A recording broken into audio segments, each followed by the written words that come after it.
উত্তরের হিমেল বাতাস বইছে দেশজুড়ে, তবে উত্তরের জেলাগুলোতে শীতের দাপট সবচেয়ে বেশি। রাজধানী সহ সারা দেশে শীতের তীব্রতা বেড়েছে। সকালে সূর্যের দেখা মিললেও শীত অনুভূত হয়। এতে দুর্ভোগে পড়েন জরুরি কাজে ঘরের বাইরে বেরোনো মানুষ। মঙ্গলবার মৌসুমের সর্বনিম্ন তাপমাত্রা রেকর্ড করা হয়েছে রাজশাহীতে ৭ ডিগ্রি সেলসিয়াস। এই জেলার উপর দিয়ে বয়ে যাচ্ছে মৃদু শৈত্যপ্রবাহ। বেশি ভোগান্তিতে শ্রমজীবী মানুষরা। গোপালগঞ্জে হিমেল বাতাস ও কনকনে শীতে জুবুথুবু হয়ে পড়েছে সাধারণ মানুষের জীবন। শীতের কারণে শিশু ও বৃদ্ধদের মধ্যে ঠান্ডাজনিত রোগের আশঙ্কাও বাড়ছে।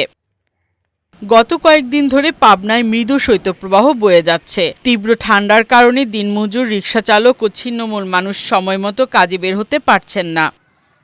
গাইবান্ধায় কনকনে শীতে কাবু হয়ে পড়েছে ছিন্নমূল ও কর্মজীবী মানুষ। শীতবস্ত্রের অভাবে বিপাকে পড়েছেন জেলার তিস্তা, ব্রহ্মপুত্র সহ নদী তীরবর্তী চরাঞ্চলের নিম্ন আয়ের মানুষ। ঠান্ডাতে কাঁপে। জয়পুরহাটে কুয়াশা, হিমশীতল বাতাসের কারণে বিপর্যস্ত হয়ে পড়েছে জনজীবন। বেড়েছে কৃষকের দুর্ভোগ। মাঠে যাওয়া পারতেছে না, শীতের জন্য কাজ করা পারতেছে না। উত্তরের জেলা পঞ্চগড়ে বয়ে যাচ্ছে শৈত্যপ্রবাহ।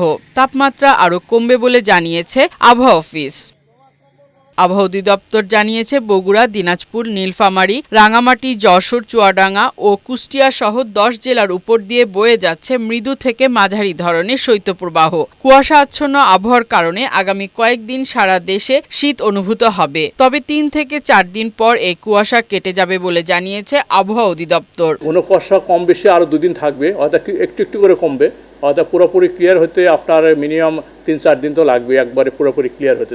এছাড়া ঘন কুয়াশায় বিমান চলাচল, অভ্যন্তরীণ নৌ পরিবহন ও সড়ক যোগাযোগ ব্যবস্থা সাময়িকভাবে ব্যাহত হতে পারে। ফারহানা শিমু, বৈশাখী সংবাদ।